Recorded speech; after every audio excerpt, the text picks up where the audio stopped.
B2B.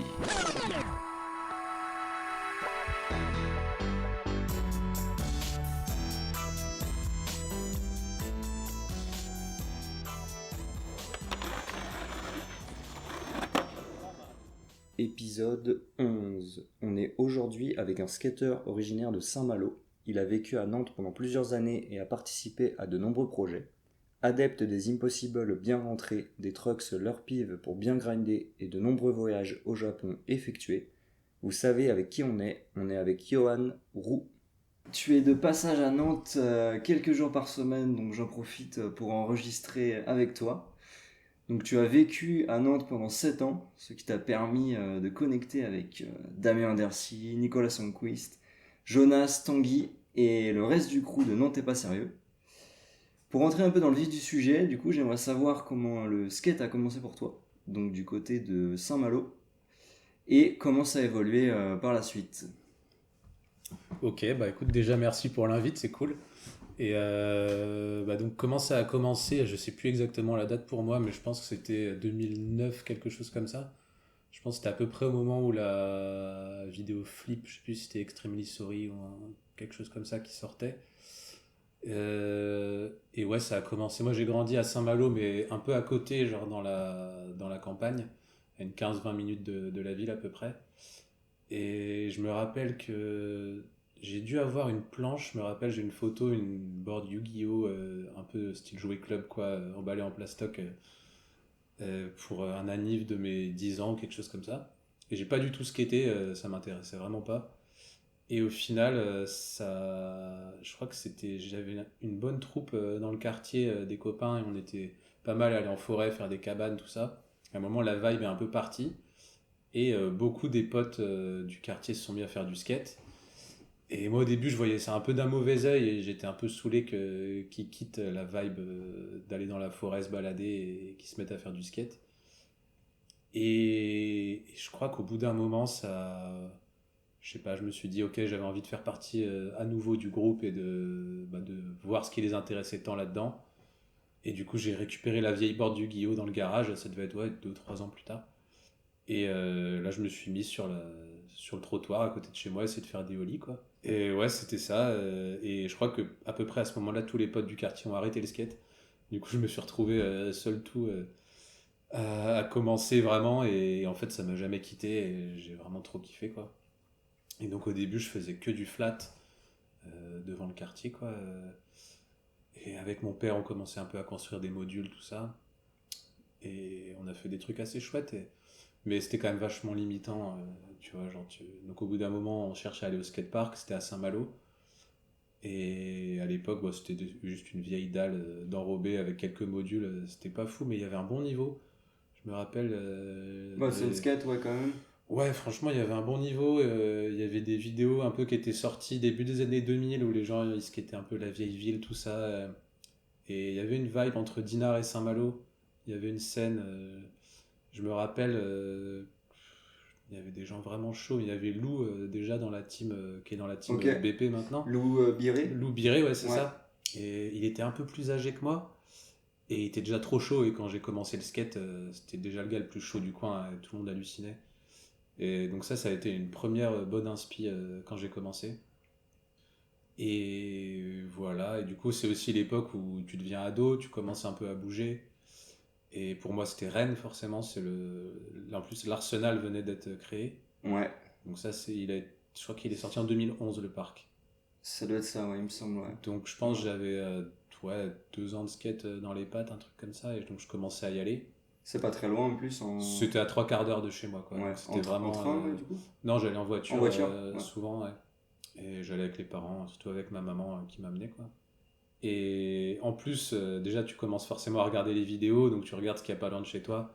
Et moi, je me rappelle mater les vidéos, la crosswalk La à l'époque, crosswalk, ouais, bien sûr, incroyable. ouais. Ouais. Juste les footages de Danny Amar et Hugo Maillard, c'était juste incroyable, Les, quoi. les légendes rennaises. Ouais, de fou.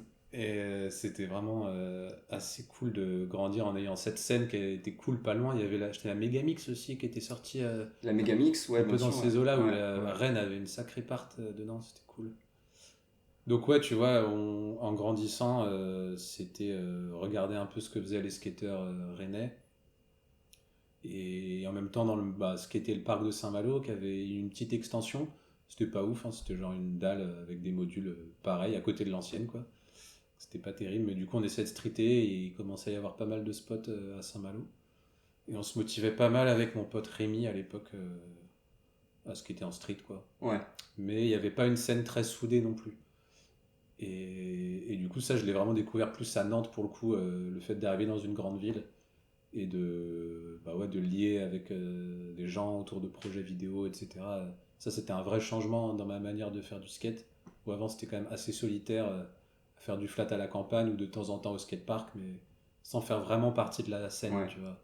Tu sens qu'il y a quand même une vraie différence par la suite, quoi, forcément. Ouais, de fou. Ouais. Le fait d'avoir bougé à Nantes, ça a été vraiment incroyable pour moi. C'était vraiment très très cool. Et du coup, c'est là où t'as connecté donc, avec Damien Dercy, donc tout le crew des vidéos Non t'es pas sérieux et Non t'es sérieux. Ouais. Est-ce que tu peux nous parler un peu de ces projets vidéo et ton implication dedans? Ouais, grave. Et ben, tu vois, moi j'ai commencé, je suis arrivé à Nantes en 2014, donc c'était pour entamer des études d'archi à l'école qui est sur l'île de Nantes. Et donc forcément, moi j'habitais à l'île de Nantes, donc les premières sessions je vais à République sur le spot qui hélas maintenant est détruit en plus. Rest in peace. Ouais, le coup dur. Il était vraiment trop cool ce spot. Et donc moi j'habitais à côté, donc j'allais tout le temps faire les sessions là-bas. Et au bout de quelques jours, donc soit c'était septembre 2014, je rencontre Tanguy, du coup qui lui aussi venait d'arriver sur Nantes pas très longtemps avant, je crois, et qui vient d'Auvergne à la base. Donc on a commencé à échanger les nums, à se retrouver assez souvent sur le spot, et on faisait vraiment des sessions trop chouettes, quoi. C'était assez cool, mais je connaissais pas encore beaucoup de monde, j'allais traîner un peu à HD. Ouais. Et je me rappelle c'était Simon Gestin, je crois, qui était là. Simon Gestin, ouais. Je me rappelle qu'il faisait des crooks sur la barre, trop stylé. Et peut-être Alan aussi, Alain Sanchez. ouais, et qui était là. Et c'était cool, il y avait une bonne ambiance, mais tu vois, moi j'étais sur l'île, je skatais plus souvent à Répu. Ouais. Donc j'ai pas connecté tout de suite avec les autres skateurs de Nantes. Ça s'est fait plus tard avec la Nantes est sérieux, mais on va en parler après, je pense. Et du coup, ouais, pour en revenir au début, je rencontre Tanguy à ce moment-là, on commence à skater ensemble. Et en même temps, c'est le début des études, etc. Et je me rends compte qu'il y a aussi d'autres skateurs dans les promos de l'école, quoi, notamment Jonas. Donc on commence à connecter, faire notre petit groupe de trois. Il habitait aussi dans le coin, donc on fait les sessions à l'île de Nantes, à Répu. Comme il y a plein de spots, on va aussi en street. Ouais. Ça, c'était le renouveau aussi. Quand tu viens de Saint-Malo, où tu vois, les spots, c'est pas dingue. T'arrives à Nantes, l'île de Nantes, il y a des spots partout, il y a des cornières. C'est assez dingue. Ils avaient commencé à faire les aménagements skatables, Ouais, déjà pas mal. pas très loin de Beaulieu, ouais. etc. On est arrivé, c'était déjà fait. Ok. République était tout neuf, il y avait très peu de tags. Je me Ouais. rappelle, il avait peut-être 1 an ou 2 le spot, je sais plus exactement, mais c'était assez neuf. Et sinon, ouais, il y avait tous les aménagements de Beaulieu, et puis l'île de Nantes qui se construisait, il y avait des spots un peu partout. Donc on essayait de se motiver à faire du street aussi, filmer un peu des petits trucs à la cam, tout ça, quoi. Donc ça a duré à peu près 1 an. Après, il y a eu les études ont continué, et là j'ai rencontré Nico Sandquist, du coup la deuxième année, où il était une promo en dessous, et dès le début, soirée d'inté, etc., on se capte, on commence à parler de la Baker 3 direct, c'était trop cool, et du coup, on a commencé je l'ai présenté donc, à Jonas et Tanguy, donc le crew s'est un peu encore agrandi, on skatait vraiment tout le temps ensemble, et c'était encore beaucoup répu, il n'y avait pas VG de toute façon à l'époque, donc soit c'était street, HD ou répu, quoi. Et Répu, ça nous faisait bien kiffer l'aspect très street du spot, assez esthétique aussi, c'était chouette. Ouais, bien sûr. Ouais. Et donc, voilà, on a continué à skater ensemble, mais sans réel projet ou spécialement. Enfin, si on filmait un peu avec Tanguy, qui avait son crew des Rétines de Clermont, où lui, il avait déjà sa cam, un peu de motif pour filmer. Mais ça s'est vraiment aussi concrétisé du coup quand on a rencontré Damien. Et là, c'était encore une année après, où lui, il arrivait de Toulouse. Et moi, c'est marrant parce que je le connaissais déjà, vu que quand j'étais ado, je matais les vidéos qu'il faisait sur YouTube à l'époque en Normandie. Il filmait déjà. Je me rappelle que je matais ses vidéos avec Robin Cando et tout. Et je me disais, ouais, les gars sont trop chauds. Et à un moment, je crois que c'est Tanguy qui l'avait rencontré. Et il a dit, je vais rencontrer un nouveau skateur. Je lui ai dit de venir. On faisait des sessions aux fonderies à l'époque. Ok, ouais, d'accord. Ouais. Avec Incroyable ce spot aussi. les curbs tous Ouais, parallèles, là. ouais, c'est ça. Ouais. Et tu sais, couvert. Et le spot couvert, Le bien spot sûr. couvert, ouais. Ouais, ouais. Et ça, c'était le feu. Les sessions d'hiver, on passait 3-4 heures là-bas dans le froid. C'était sombre, mais on faisait du flat. C'était trop bien. Et donc, on a rencontré Damien qui est venu sur le spot et qui a dit qu'il était trop chaud de filmer, qu'on fasse un petit projet vidéo, quoi. Et lui, il avait déjà sa VX, tout le matos et pas mal d'années de filming dans les pattes. Donc, il était chaud. Nous, ça nous a trop motivés. Et c'est comme ça, du coup, ça devait être 2015, qu'on s'est juste motivé à sortir filmer en disant on va voir ce que ça donne. Et on a passé, je crois, pas mal de temps, surtout l'année 2016, à continuer à filmer, faire du montage. Et voilà quoi, la vidéo. Donc c'est La Nantes est pas sérieux qui est sortie en 2016, ça fait 10 ans maintenant. C'est la première, ouais. Première, ouais. Non, avant on avait fait une autre vidéo que Damien avait filmée plus courte, de 6 minutes je pense. Et je crois que c'était la Rétine Co, ça s'appelle, qui est toujours sur sa chaîne. Qui était vraiment bon délire, c'était cool. Et après, on s'est dit, vas-y, on fait un truc un peu plus sérieux. Enfin, oui et non, quoi. Genre, mais au moins un projet un peu plus conséquent. Et donc, ça a été ça. Et c'était. C'est conceptuel aussi, du coup, la vidéo aussi, avec quelques passages de mise en scène. Ouais, c'était ça. Si je me souviens bien. C'est ça, il y avait les intros des skateurs. On s'est dit, on va faire un truc rigolo. Chaque skater aura un peu son intro en fonction de ses caractéristiques ou de sa personnalité. Et franchement, c'était assez réussi. Et voilà. Et après, je sais qu'on a fait la première du coup l'été 2016. C'était au bar du coin à Bouffet. Ok. Et c'était cool parce qu'il y a étonnamment pas mal de monde qui est venu. Je pense qu'à l'époque on connaissait pas grand monde non plus. Tu vois, ça faisait 2 ans moi que j'étais là, mais on connaissait pas tant non plus les skateurs de Nantes. Parce qu'on traînait un peu entre nous dans notre coin, quoi. Et il y a pas mal de gens qui ont pointé leur tête, donc c'était assez cool, bonne ambiance. Et il y avait aussi le crew de Rétine de Clermont qui était venu. Donc c'était vraiment un chouette moment. Et après, à partir de ce moment-là, je pense que les Nantais ont maté la vidéo, etc. Et ont commencé à plus nous capter sur les spots, et notamment et beaucoup Damien. Et c'est à partir de ce moment-là aussi où il y a eu un espèce de boom dans la scène nantaise, beaucoup de nouveaux skateurs. VG qui était en train de se construire. Ouais. Et puis Damien qui était là, chaud à filmer avec Alan aussi, et qui ont mis une sacrée motive à tout le monde pour faire une full length, une vraie vidéo. Du coup, La Nantes est sérieux qui a suivi La Nantes est pas sérieux, donc je crois que c'était 2 ans après, quelque chose comme ça. Je sais plus les dates. Je crois qu'elle est sortie en 2018, mais voilà quoi. C'était assez ouf. Je me rappelle cette époque où toute la scène s'est un peu retrouvée autour de ce projet. Ouais. Et c'était beaucoup de rencontres. C'est à peu près à ce moment-là que j'ai rencontré Karim aussi. Karim El Alami, ouais. Voilà. Et ouais, c'était une sacrée période. Franchement, c'était cool. Et après, ça a un peu fait un arrêt pour moi, vu que je suis parti en Erasmus en Espagne pendant 1 an. Et donc, pendant que la vidéo était en train de se finaliser, et quand je suis revenu d'Erasmus, c'était la première. Donc, tu vois, j'ai vécu un peu la moitié du tournage, quoi. Ok. Pas complètement. Et voilà, quoi. Est-ce que t'as des souvenirs de sessions qui t'ont plus marqué ou d'autres Ouais, je me rappelle surtout d'une session où je savais que je voulais absolument faire un trick, c'était Impossible No Slide. Ok. Je voulais avoir ce trick dans la vidéo, je me disais, je sens que je peux le faire, etc. Et ça, du coup, c'était avant de partir en Erasmus, genre vraiment la veille, où j'ai dit à Damien, vas-y, si t'es chaud, on se fait une mission, et je le mets aujourd'hui ou jamais, quoi.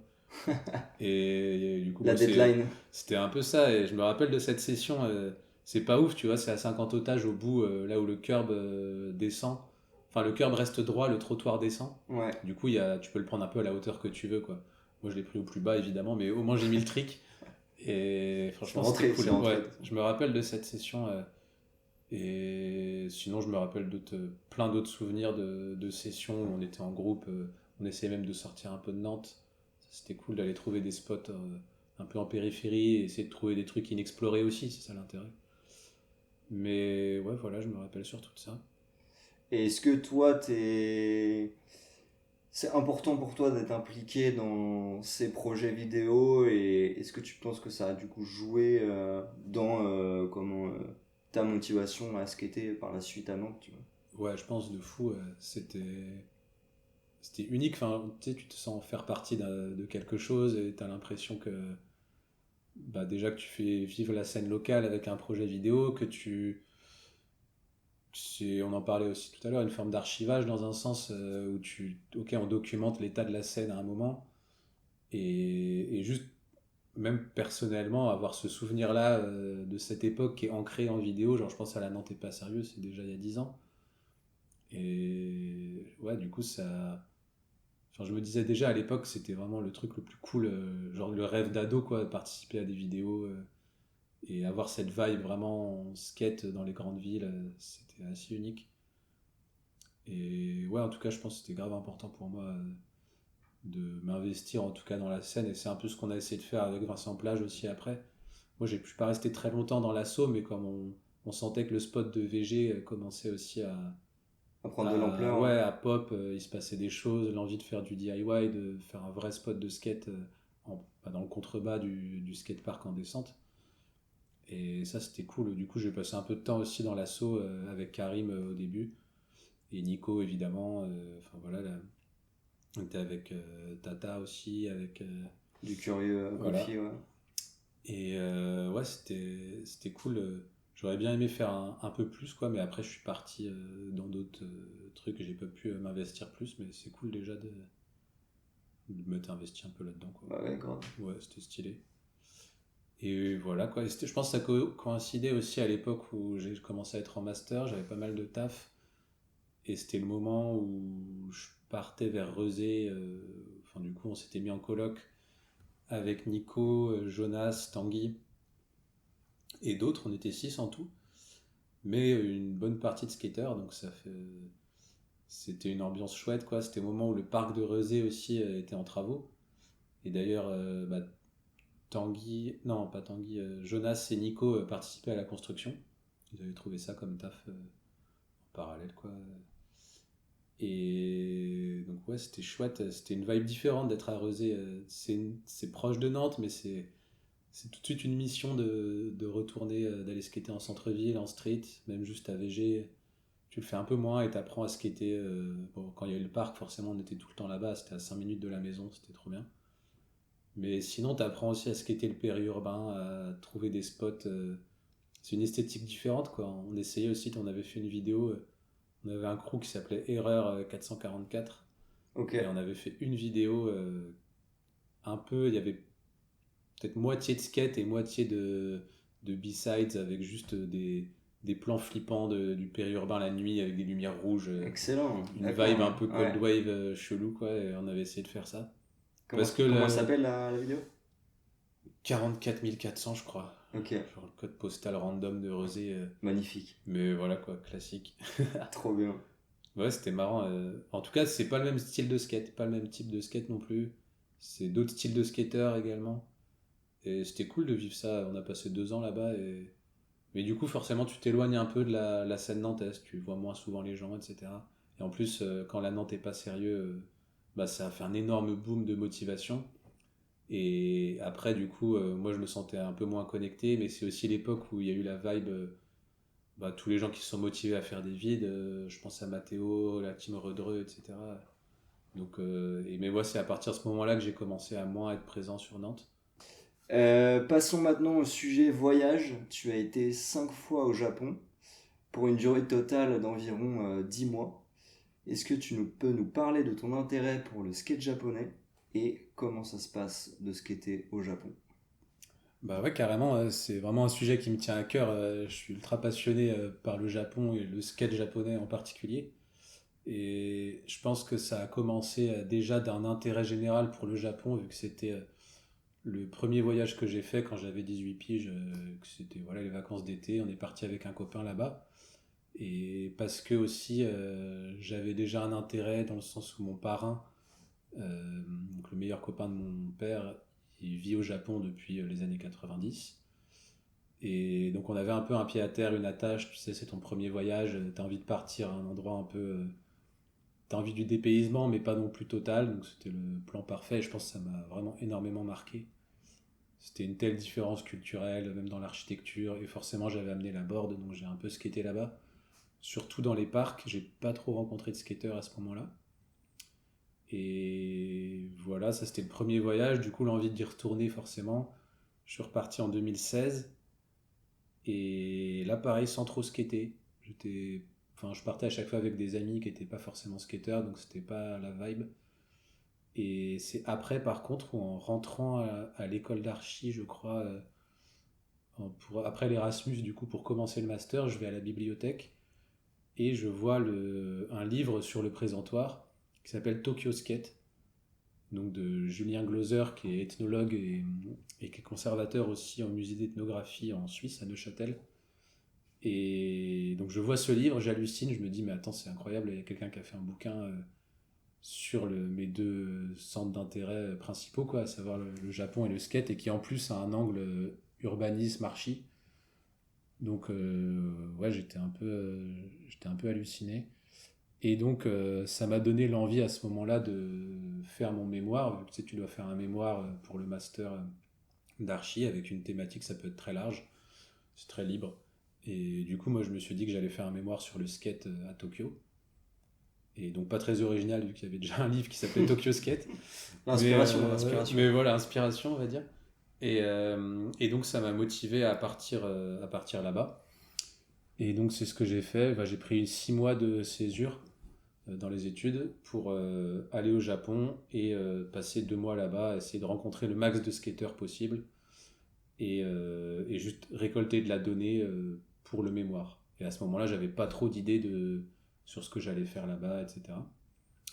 Et donc, je suis arrivé à Tokyo et j'ai eu un petit boulot de volontariat pendant 2 mois où c'était travailler dans un café de langue, de conversation. En gros, tu discutes en anglais ou en français ou autre langue. Tu as des gens de partout dans le monde avec les clients.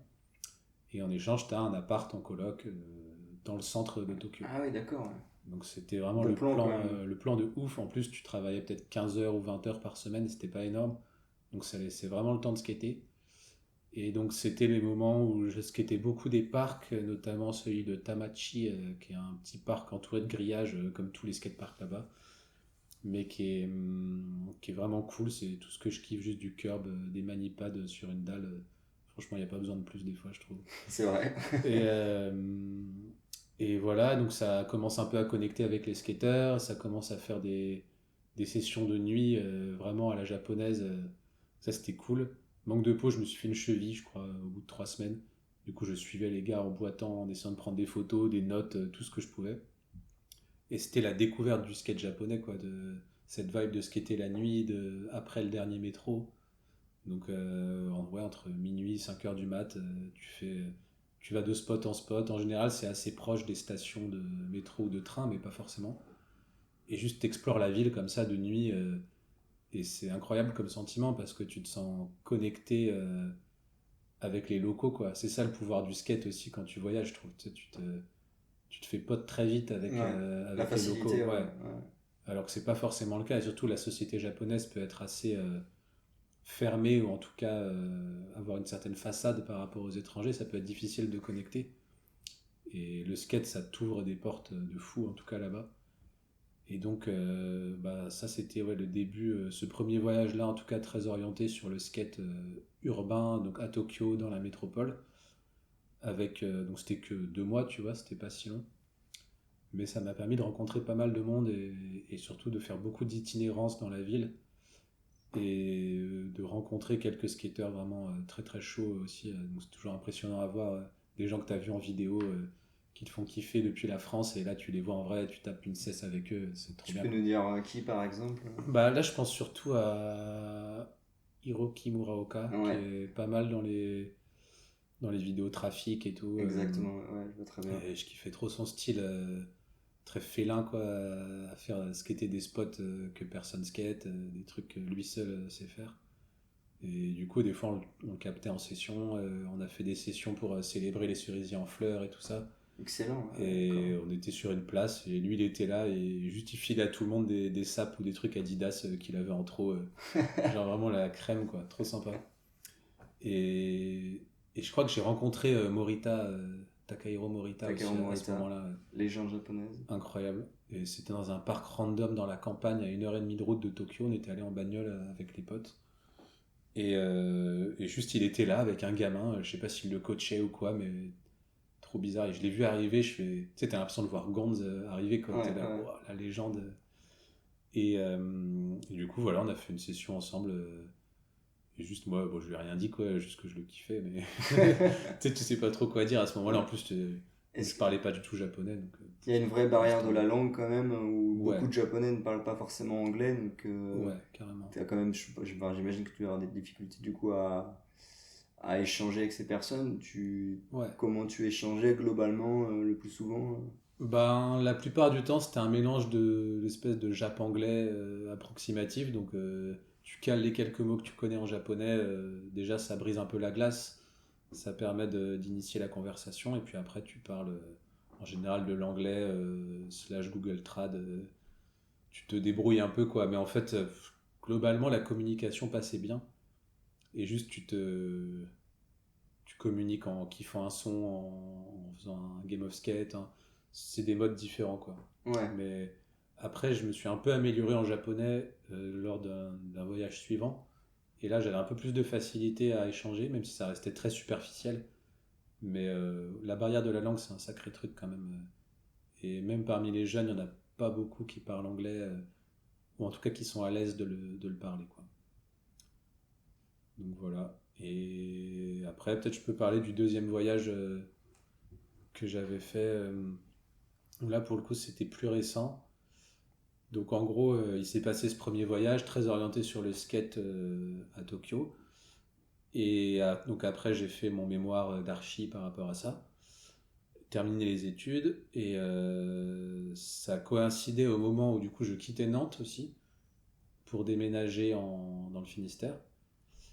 Et en même temps, je reprenais des études à Paris en sciences sociales avec l'idée parce qu'en gros, c'était le Covid aussi à l'époque. Et moi, mon plan à la base, c'était de vivre au Japon après les études d'archi.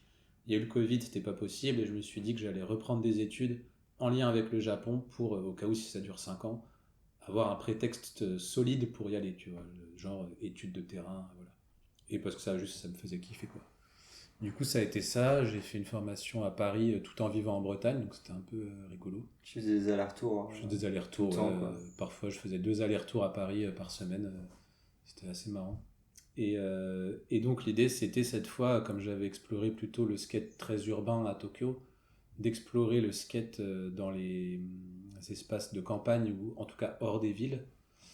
Et ça m'avait été inspiré par le travail d'un crew de photographes qui s'appelle Kawa, qui est deux japonais en fait, c'est Noriyuki et Shinsaku, qui sont notamment Shinsaku, ça a été le premier à accueillir les Ovals au Japon quand il venait avec les gars de Magenta début des années 2010, quoi.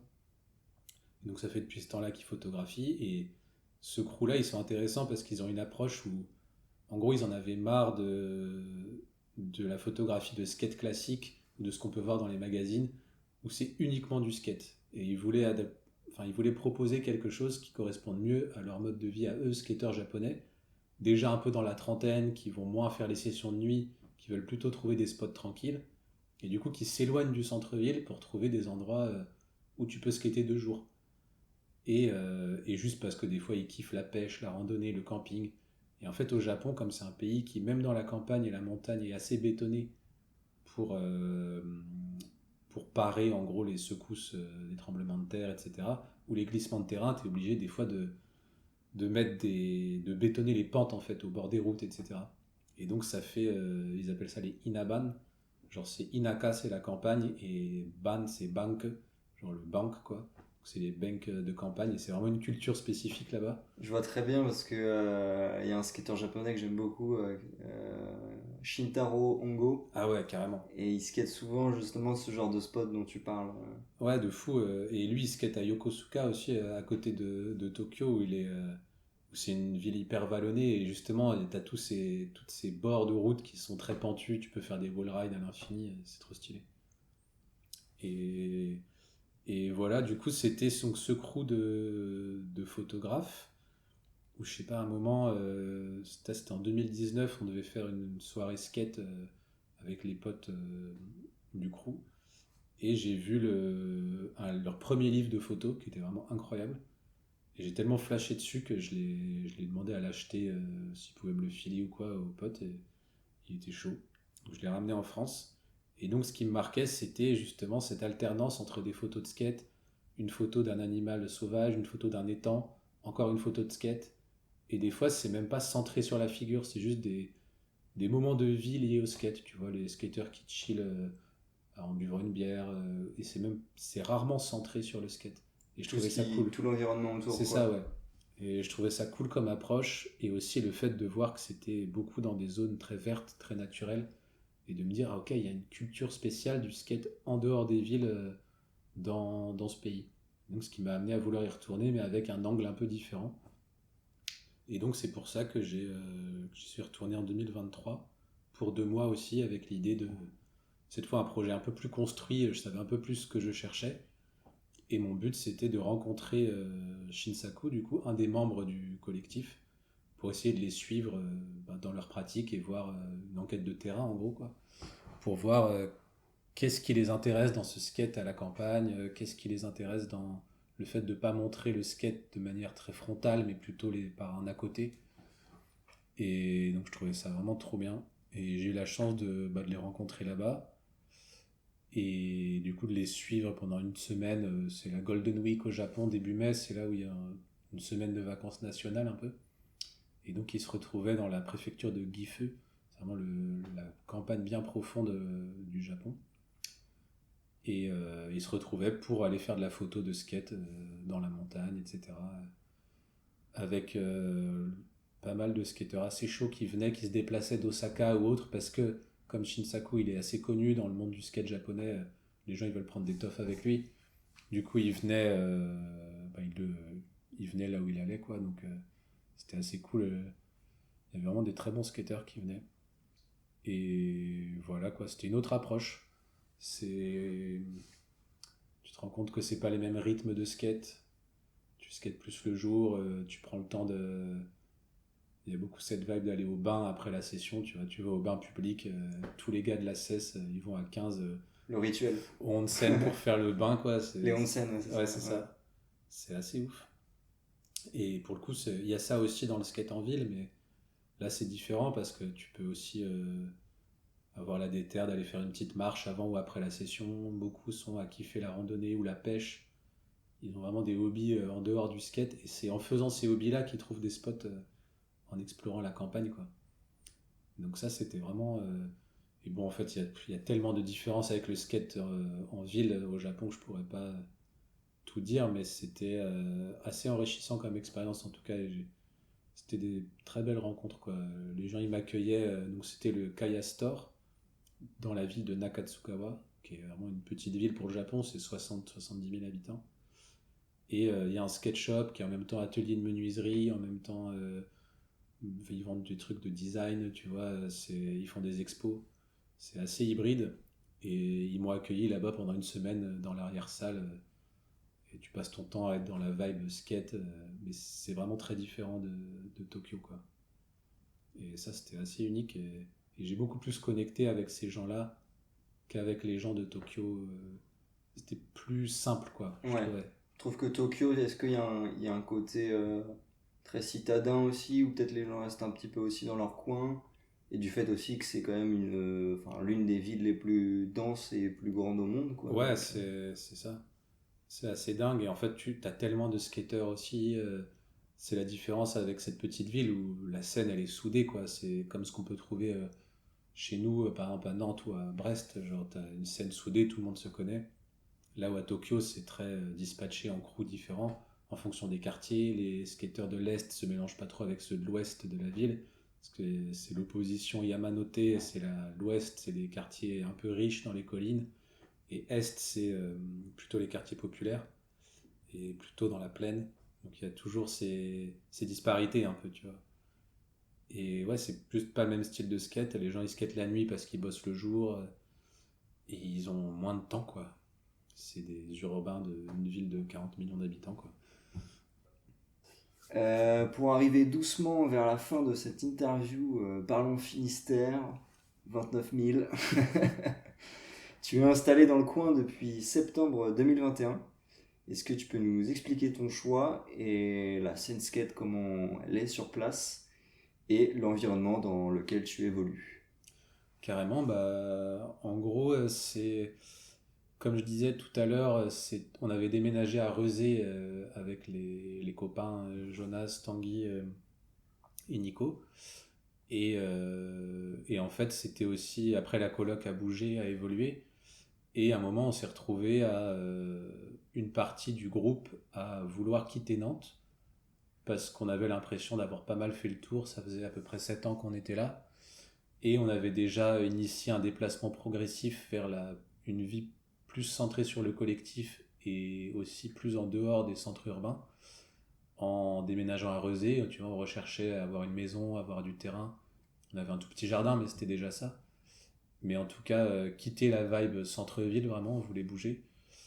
Et au bout de 2 ans à Rezé, dans cette petite maison, on s'est dit qu'on voulait plus et avoir un vrai projet de lieu de vie collectif et essayer d'explorer plein de choses.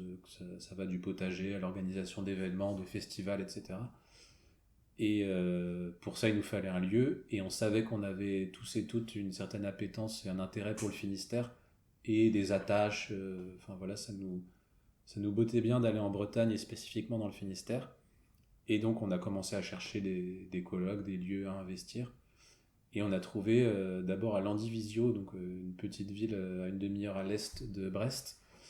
On a trouvé une maison incroyable. C'était une vieille tannerie, donc la seule tannerie encore debout à Landivisio, qui était une ville historiquement très connue pour le tannage des peaux. Et donc un bâtiment du 18e, 17e siècle. Et avec beaucoup de terrain, on avait peut-être 2 hectares de terrain.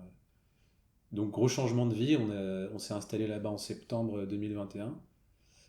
Et donc avec l'idée, plein de motivation pour faire des choses. Ça coïncidait à l'époque aussi où je commençais les études à Paris et donc le sujet en lien avec le skate et le Japon. Donc j'étais un peu diffracté entre à la fois Paris, la campagne, enfin l'Andivisio, et ce projet d'aller étudier le skate de la campagne japonaise. C'était une période assez riche et assez intéressante. Et aussi difficile du point de vue skate parce que déjà occupé avec les allers-retours à Paris, t'as un peu moins de temps. Des fois je skatais là-bas mais pas des masses non plus.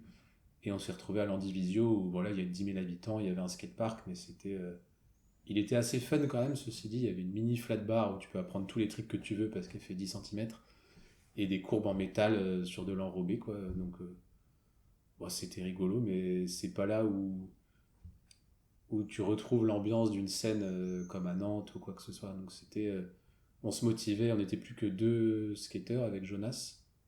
On se motivait à skater le parc ou à essayer de faire du street sur les spots un peu cramés de la ville, quoi. Et donc ça a amené aussi à se rapprocher de Brest, vu que c'était qu'à une demi-heure de route. Et moi j'y allais souvent juste pour aller dans un café ou à la médiathèque pour étudier, quoi. Et donc forcément, on traînait à Kennedy, donc au skatepark Kennedy au centre-ville de Brest. Donc on commence un peu à connecter avec les gars. C'était en même temps l'époque où il y avait l'ancien PLO, du coup le skatepark à Plougastel qui a à peu près un quart d'heure, 20 minutes de Brest. Skatepark ouvert, ouais. Skatepark ouvert, donc c'était l'ancienne salle, big up à eux parce que depuis 30 ans, même plus, ils sont là, ils font vivre un truc de fou. Et moi, j'allais là-bas aussi quand j'étais ado, vu que ma famille, du côté de mon père, vient de Landerneau, pas très loin. Et donc, j'ai appris tellement de trucs dans ce skatepark. Et franchement, c'était un lieu incroyable. Et donc, pendant 1 an ou 2, on allait beaucoup au PLO l'hiver, quoi, parce que sinon, t'as 2-3 mois de pluie, c'est impossible de skater. Donc, le PLO, et en même temps connecté un peu avec les gens de Kennedy la vibe là-bas, quoi. Il y avait déjà Eol qui cassait tout, justement dans la salle où il roulait full speed. Il y avait Peak aussi, un petit peu, qu'on commençait à capter. Puis bah, tous les gens qui traînaient dans le parc, quoi. Flo, Valentin, etc. Et, et en même temps, plus tard, 2023, je crois, il y a eu le nouveau PLO qui est sorti. Donc le skatepark de fou, je sais pas combien de mètres carrés il fait, mais il est gigantesque. Il est très grand, ouais. Et avec cette line de street, il est vraiment trop stylé. Et du coup, on commençait encore à y aller pas mal, ce qui a aussi aidé à connecter un peu plus avec les gens du coin. Et en parallèle, moi j'ai commencé à habiter à Brest en septembre 2024. Et là où avant j'étais à la campagne, entre-temps je suis parti un peu voyager, encore un autre voyage au Japon et à d'autres endroits. Et au retour, c'était plutôt vivre en ville, ce qui a du coup amené à encore plus se rapprocher du crew de tous les skateurs de Kenneth et de l'ambiance qui est assez unique aussi. Genre, je sais pas, il y a une vibe un peu trashos qui est cool, un peu que pont. C'est assez différent de Nantes, mais j'ai l'impression que les deux scènes se complètent bien et qu'elles se connectent aussi pas mal, notamment via Eol Ouais, ou bien Mathéo sûr, aussi qui a ouais. bien connecté avec les gars.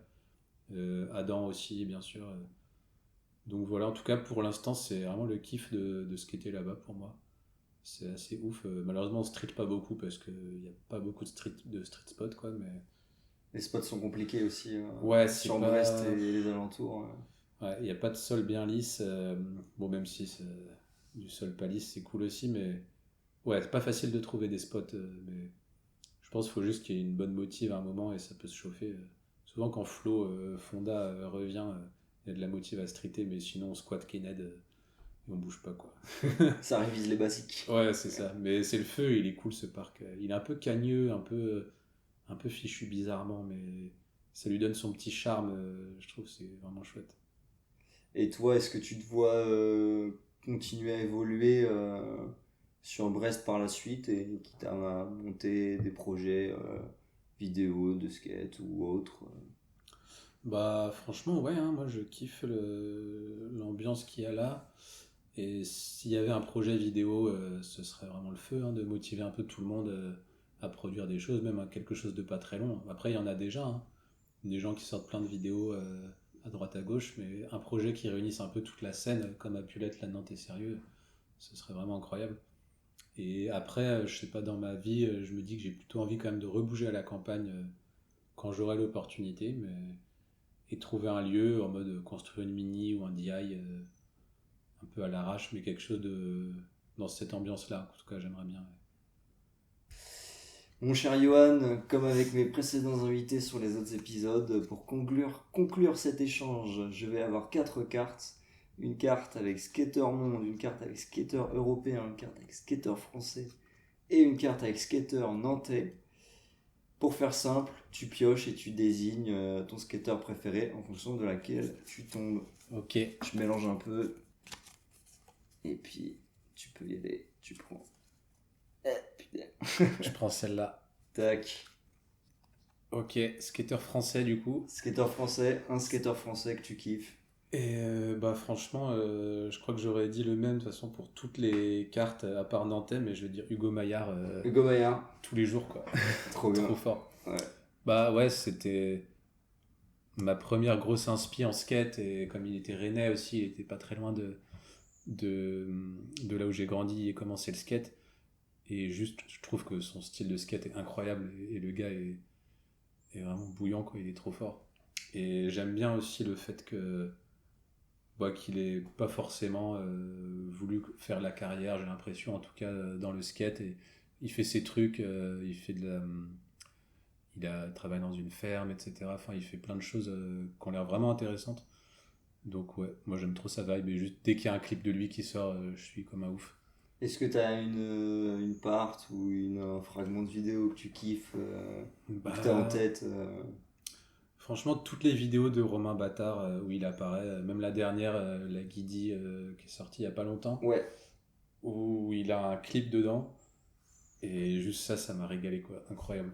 Mais toutes ces vieilles vidéos, notamment pas mal qui ont été à Nantes, genre la Bounced et la Rebound, qui sortaient Ouais. Ouais, à ouais. peu près à l'époque où moi je commençais à skater à Nantes, et Du coup, full inspi, vraiment trop fort, quoi.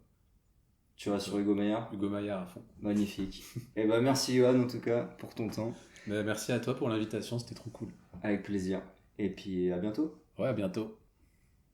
Merci à toutes et à tous d'avoir écouté cet épisode. Merci à Johan pour cet échange. Découvrez en description les vidéos dont on a parlé. La suite arrive très prochainement sur ce podcast. À bientôt. B2B.